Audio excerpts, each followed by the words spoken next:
3-4 തവണ IVF ഒക്കെ ചെയ്ത് മാസങ്ങൾ കൊണ്ട് മിസ്കാരേജ് ആകുന്ന അതേപോലെ അബോർഷൻസ് നടക്കുന്നത് തൈറോയിഡൈറ്റിസ് എന്ന് പറഞ്ഞ ഹോമോൺ ഗുളിക എടുക്കുന്നുണ്ട്, ഞാൻ IVF ചെയ്യുന്നുണ്ട് എന്നുള്ള യാതൊരു കാര്യമില്ല. എന്നിട്ട് നാച്ചുറൽ ആയിട്ട് നമുക്ക് കൺസീവ് ആകാൻ പറ്റും. അതിന് എല്ലാത്തിനും നമ്മളിങ്ങനെ ഹോമോൺ മെഡിസിൻ എടുത്തുകൊണ്ട് ഞങ്ങളുടെ ഫീൽഡിൽ ഇങ്ങനെ കണ്ടില്ലല്ലോ എന്ന് കഴിഞ്ഞ ആഴ്ചയും കൂടെ ഞാൻ വിചാരിച്ചതേ ഉള്ളൂ.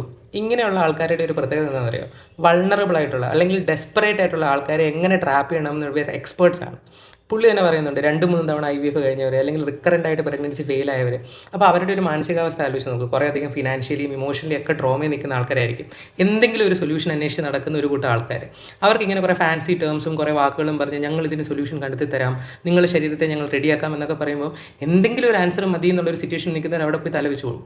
ഇതിൻ്റെ കുഴപ്പം എന്താണെന്നറിയോ? ഈ 2-3 ടൈംസ് IVF ചെയ്തു എന്നൊക്കെ പറയുമ്പോൾ അവർക്ക് അതിൻ്റേതായിട്ടുള്ള റീസൺ കാണും. ഒവേറിയൻ റിസർവ് അണ്ടത്തിൻ്റെ അളവ് വളരെ കുറവായിരിക്കാം, വേറെ എന്തെങ്കിലും ഇഷ്യൂസ് ആകാം. ഇതൊക്കെ വളരെ ടൈം ബൗണ്ടാണ്. കാര്യം നമ്മൾ ടൈം വേസ്റ്റ് ചെയ്യും തോറും ഇങ്ങനത്തെ കണ്ടീഷൻസ് കൂടുതൽ വേഴ്സ് ആയി പോകും. അപ്പം ഓൾറെഡി ലിമിറ്റഡ് ടൈം അവൈലബിൾ ആയിട്ടുള്ളവരെ വിളിച്ച് ഇങ്ങനത്തെ ഉടായ്പൊക്കെ കാണിച്ച് അവർ നമ്മുടെ അടുത്ത് തിരിച്ചെത്തുമ്പോൾ എന്ത് സംഭവിക്കും? അവരുടെ റിപ്രൊഡക്റ്റീവ് പ്രോബബിലിറ്റി അല്ലെങ്കിൽ അവരുടെ സക്സസ് ആവാനുള്ള ചാൻസ് വളരെ കുറഞ്ഞു പോകും. Literally this is A crime. പിന്നെ പുള്ളിയുടെ ഫാൻസി ടേംസ് ആസ് യൂഷ്വൽ എന്താണ് പറയുന്നത്? ഹോർമോൺ കുത്തിവെച്ചു. എന്നിട്ട് അപ്പുറത്തെ സൈഡിൽ എന്താണ് പറയുന്നത്? നിങ്ങൾ തൈറോയിഡ് നോക്കുന്നില്ല, തൈറോയിഡ് ആൻറ്റിബോഡീസ് നോക്കുന്നില്ല. ഈ ഇൻഫെർട്ടിലിറ്റി ക്ലിനിക്സ് ഇരിക്കുന്ന എല്ലാവരും എന്താണ് MBBS കഴിഞ്ഞ് പഠനം കഴിഞ്ഞ് വന്നവരാണ്.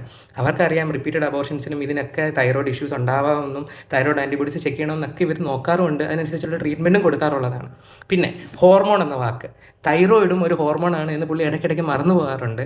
പുള്ളിക്ക് മെഡിസിനെതിരെ സംസാരിക്കേണ്ടപ്പോൾ ഹോർമോൺ ഭയങ്കര മോശമായിട്ടുള്ളൊരു കാര്യം. പുള്ളി പറഞ്ഞെടുത്ത് കാച്ചുന്നൊരു മരുന്നാണ് തൈറോയിഡ്. സ്റ്റിറോയിഡ് ഹോർമോൺസ് എന്നൊക്കെ നമ്മൾ പറയുന്നത് തൈറോയിഡ് ഹോർമോൺ എടുക്കുമ്പോൾ ഒരു ഫീലിംഗ് ഓഫ് ഗുഡ്നെസ് വരും. അത് മിസ്യൂസ് ചെയ്ത് ആൾക്കാരെ പറ്റിക്കുന്ന ഒരാളാണ് പുള്ളി. അപ്പോൾ ഈ ടേംസ് ഒക്കെ ഹോർമോൺ പുള്ളിക്ക് വേണ്ടപ്പോൾ തൈറോയിഡ് നല്ല കാര്യം. പുള്ളിക്ക് മെഡിസിനെതിരെ സംസാരിക്കേണ്ടപ്പോൾ IVFൽ ഹോർമോൺ കുത്തിവെക്കുന്നു എന്ന് പറഞ്ഞ് അതിനെ മോശമായിട്ട് പറയും. These kind of people should be puttu under trial. ഇങ്ങനെയുള്ള ആൾക്കാർക്ക് നമ്മുടെ സൊസൈറ്റിയിൽ സർവൈവ് ചെയ്യാൻ അല്ല ത്രൈവ് ചെയ്യാൻ പറ്റുന്നു എന്നുള്ളത് ഇറ്റ്സ് ജസ്റ്റ് സാഡ്.